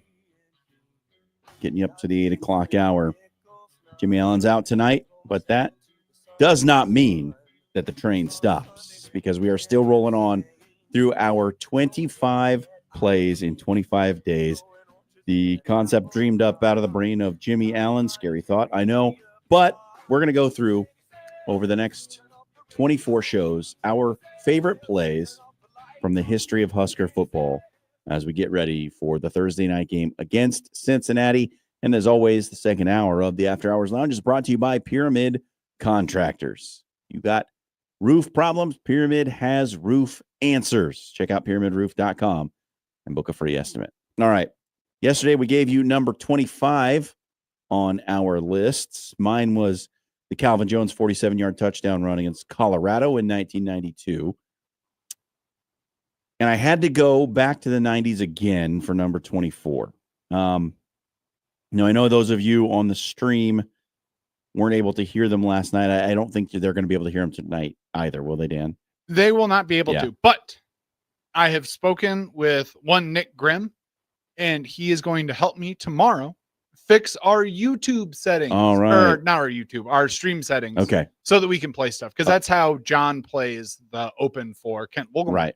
Okay.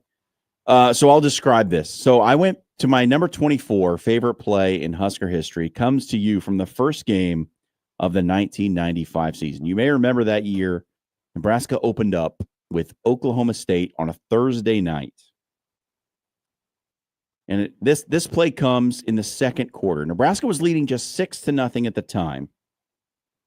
But this was a start of a 30-point onslaught in the second quarter. And the play is Terrell Farley taking one to the house on a pick six.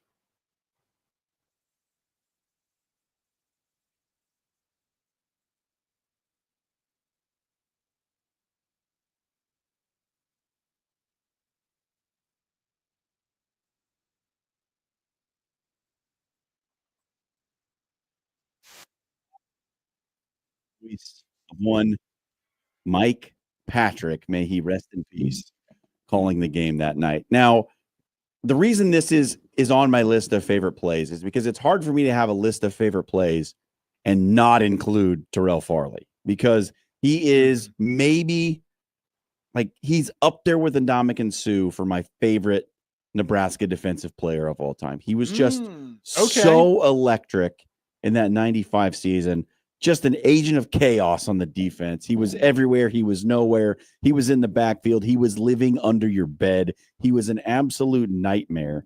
And in that game, first game of the season, when he housed that pick six, it was just a sign of things to come for that season. Nebraska was so dominant on defense, and Terrell Farley made so many huge plays.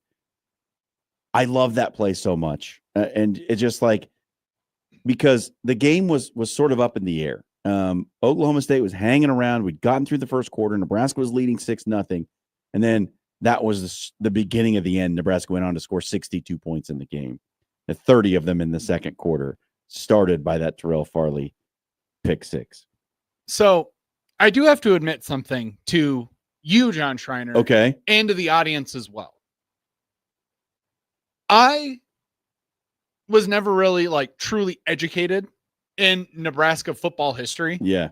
It was never something that anyone, like when I first moved here in 2002, was like, hey, here's some like important things that you need to know about Nebraska. Like obviously going to games and like understanding, like I knew who Tommy Armstrong, Mike Rozier, Eric Crouch, like who all those guys were. And I knew like about the Peter brothers. I knew about, all the running backs that we had here, from Amon Green to like even Damon Benning, who used to be on the station, and like all of this. This is going to, I think, be a very good exercise for me, simply in the fact that, number one, it's making me like take a deeper look at Husker history and find plays that I find interesting in Husker history, for one, but then also to get your and Jimmy's perspective on it, because you both are older than I am, but also more embroiled in it than I ever was.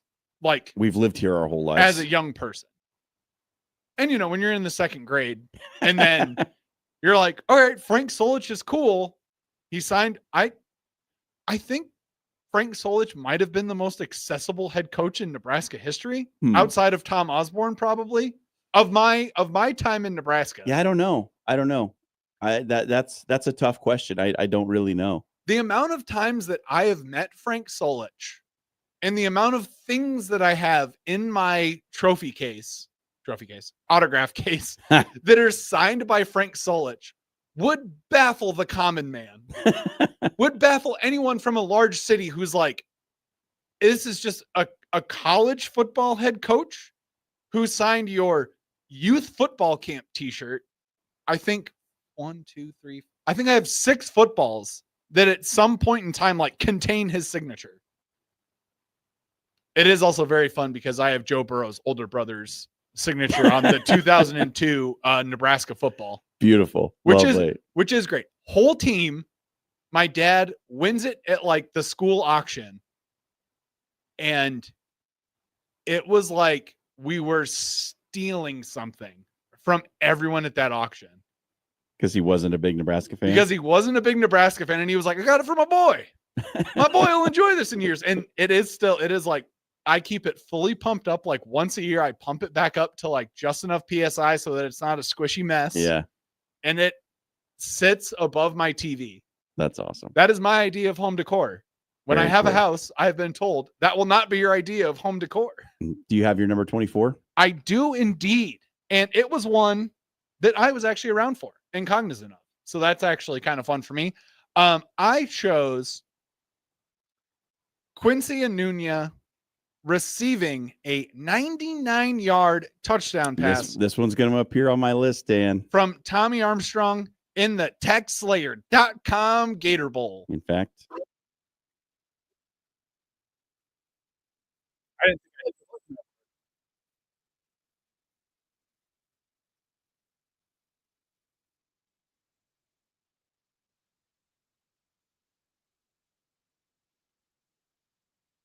wow.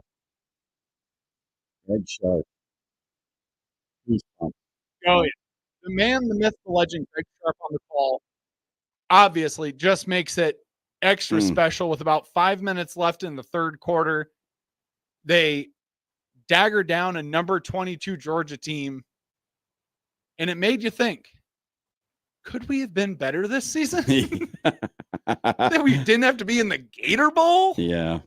Gator Bowl wasn't bad. It wasn't terrible, but Yeah. It was sponsored by TechSlayer.com. Get ready to play that one again tomorrow, Dan. Just as a preview. Get ready. I will actually, I'll bookmark it. Yeah. And I will actually send it to myself as well. How about this? We'll let Jimmy do 2 tomorrow. We'll let him do 24 and 23 tomorrow. Okay. I will. Oh, wait, no, that's yours. I'm going to bookmark that one as well. So he can be here to explain his reasoning behind his choice. I think that's only fair. Yeah. Because we need to hear from him. Well, yeah, and we can just play an audio clip. And as you said, it's an educational session, Dan. Yeah. We're here to educate. Yeah, you're here to educate your producer who knows nothing about Nebraska football pre-Frank Solich. Right. That was number 24. Our entries for our 24th favorite plays in 25 plays in 25 days as we roll through our favorite plays in the history of Nebraska football. And if you missed it, you can always check it out again on the radio replay page at 1620 The Zone. And it's brought to you by Allo Fiber. Allo has been empowering communities since 2003. They have a suite of integrated products. You can get your internet, you can get your television product, plus a cellular product, all from Allo. Be sure to check out allobusiness.com to learn more. Coming up next, we close the show and we give you our trash takes of the night. It's the After Hours Lounge on 1620 The Zone.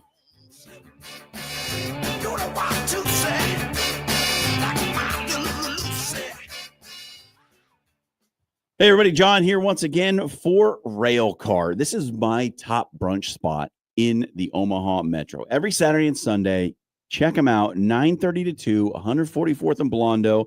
I'm telling you what, you can't go wrong with anything on the menu.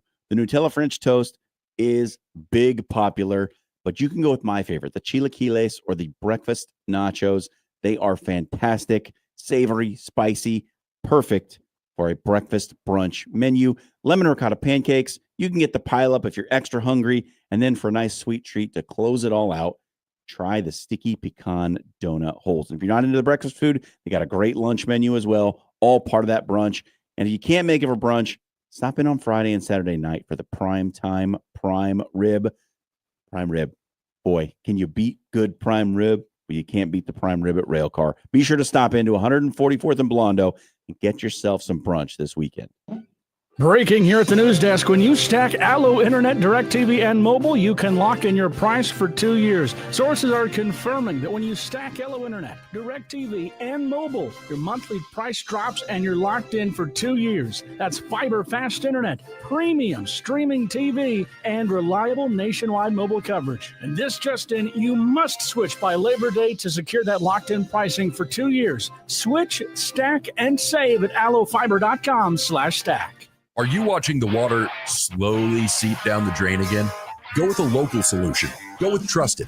AX Plumbing is here to help. With over 20 years of serving the metro area, AX Plumbing can do it all, from residential to commercial. They can even help with the new build installation service. Head over to axpservice.com today. There's financing available to qualified buyers and military discount too. Check out axpservice.com today. AX Plumbing. They'll leave your place cleaner than they found it. It's golf season, and Jerry Ryan is your one-stop shop to get out on the links this summer. With options from Johnny O, Roan, Peter Millar, and Mizzen and Maine, you'll be the sharpest dressed guy in your foursome. Stop in and let John, Dan, Jake, Deanne, and Monier the Tailor get you ready for the golf outing circuit or your big wedding this summer. At Jerry Ryan's, we bring out the best in you.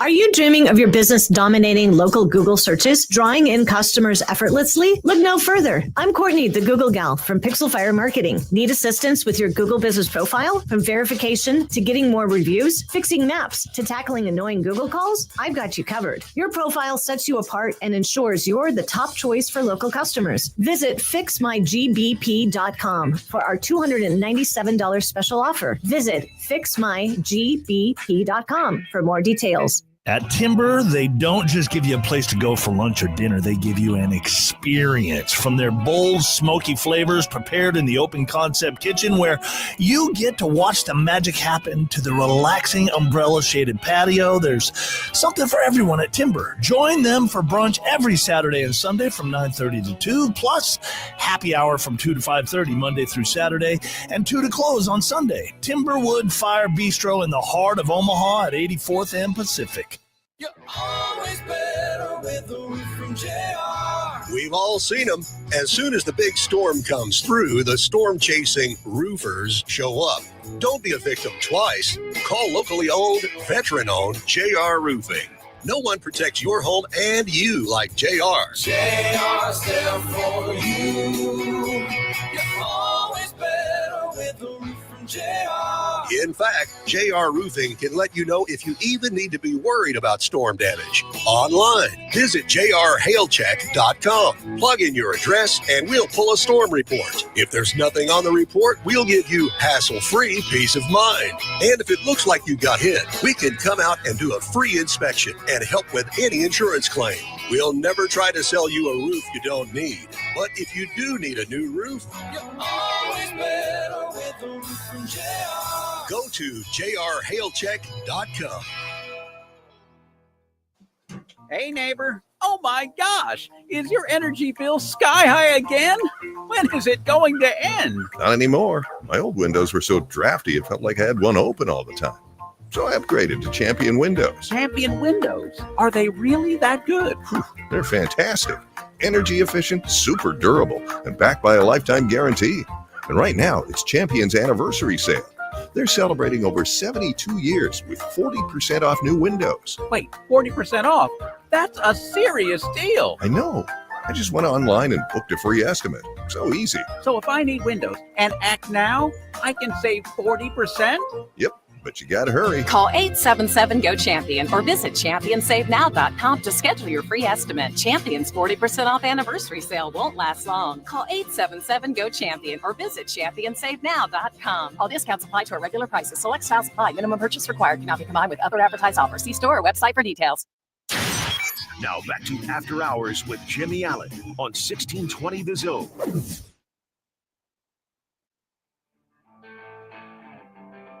Ah, yes, that sound means that it is in fact closing time for the After Hours Lounge on this Wednesday night.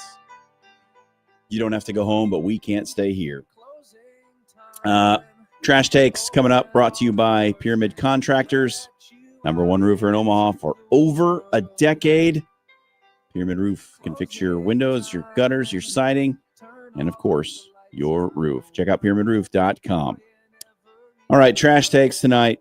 I'm gonna start us off because I've got a continuation from my trash take last night. So last night, you might remember, if you're a regular listener of the After Hours Lounge, I took the NFL to task about banning smelling salts because that was the word out of this memo that they sent to all 32 teams that smelling salts were no longer allowed in the NFL.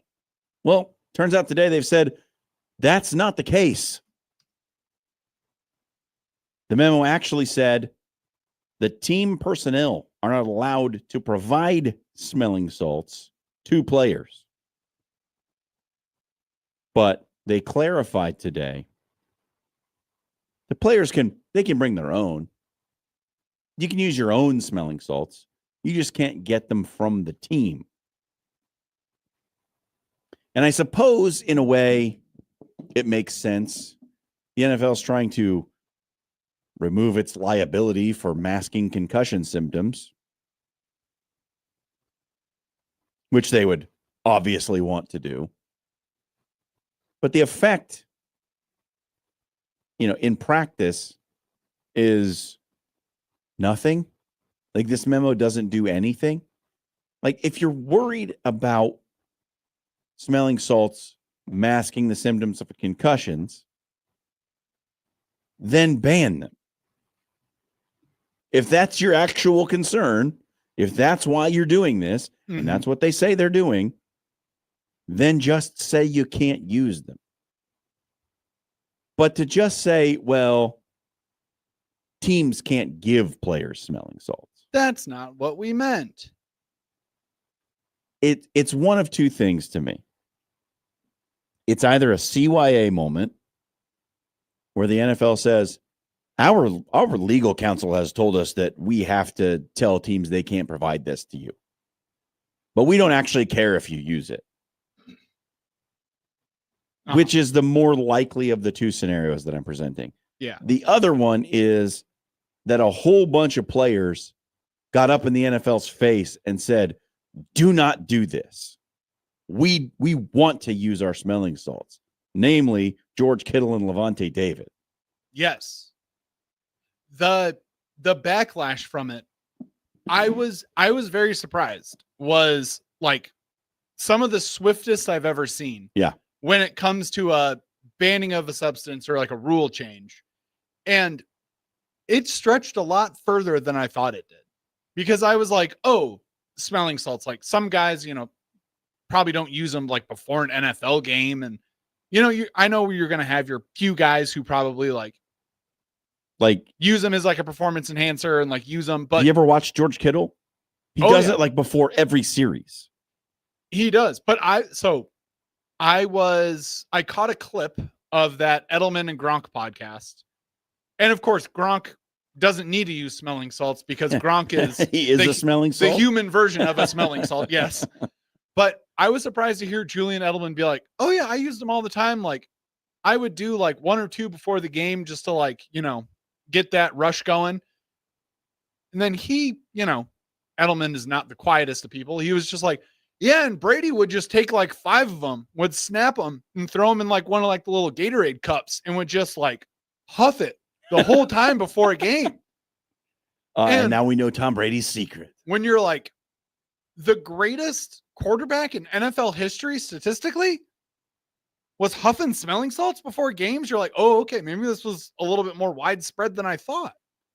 It's a failure on the NFL's part to accurately convey the message.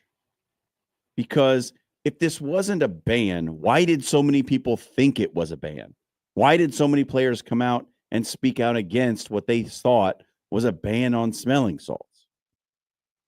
It's honestly, it's bad management by the NFL. If you have to come back a day later and say, wait, hold on. That's not what we were saying. So just poorly managed, this whole situation around the smelling salts, the NFL. Indeed. My turn? Your turn, Dan. And I'm going to keep mine really short because this is something that I didn't really give enough airtime to, and I don't think we properly discussed it in a buy or sell segment, but I didn't get to give enough airtime to it. I am extremely happy that Damian Lillard is returning to the Portland Trailblazers. It means a lot as someone who has followed Dame's career and, to be honest, always sort of stuck by him in thick and thin as one of my favorite players because he was the hometown guy. He never wanted to wander to further pastures. Allegedly, he never even wanted out of Portland initially when the whole trade to the Bucks went down. But he was always the hometown guy where he said, give me my max contract, but you don't have to, pay me what I truly deserve to be paid. I know that we need to build around me. Always wanted to stick with Portland, and just flip the script back and go back to when he was in college. He never once wanted to leave Weber State University. He never once said, well, there are greener pastures somewhere else. I'm going to try to get out of Weber State and go play at a big university. Never did that. He understood that his talent was going to shine wherever it was, and all he ever had to do was work harder than the next guy and prove that he was going to be one of the very best. Unfortunately for him, his time in Portland never was fruitful for a championship. Neither was his time in Milwaukee. So I hope that at the end of the day, we can remember him in the Hall of Very Good. And at some point in time, on like an old timers ballot or something, he can be remembered as an NBA Hall of Famer. Yeah. I don't foresee that happening, but he seems like one of the good guys. The revolutionary portion of his game is the fact that he knew how to take over. He's one of the takeover guys that we get to see in the NBA and that we rarely get to see pan out. And he is one of the few guys that has had those moments that have always panned out as the takeover the game guy. Yep. Big ups to Dame. Glad he's back in Portland too. I'll leave you with one thing to chew on as we close out the show here tonight. Brett McMurphy tweeted this earlier today. I thought it was interesting. Dan, you're going to love this. 2024, 13 of the 25 teams in the preseason AP top 25 finished unranked, including 2 top 10 teams, Michigan at 9, Florida State at 10. So how much stock will you put in the preseason poll? Last year's any indication? Not very much. That's going to do it for our show tonight. Hope you've enjoyed the After Hours Lounge. Jimmy will be back tomorrow. We'll have a full show for you on our Thursday night edition of After Hours. If you missed any of the show, you can always find it on the radio replay page at 1620 The Zone. And be sure to check out AX Plumbing. If tree roots are clogging your drain, they can get in there and water jet that baby and get your drain flowing back to the way it should be. Head over to axpservice.com and stop worrying every time you turn the water on. For Dan Campbell, I'm John Schreiner. Happy National Fresh Breath Day. Get you a Tic Tac.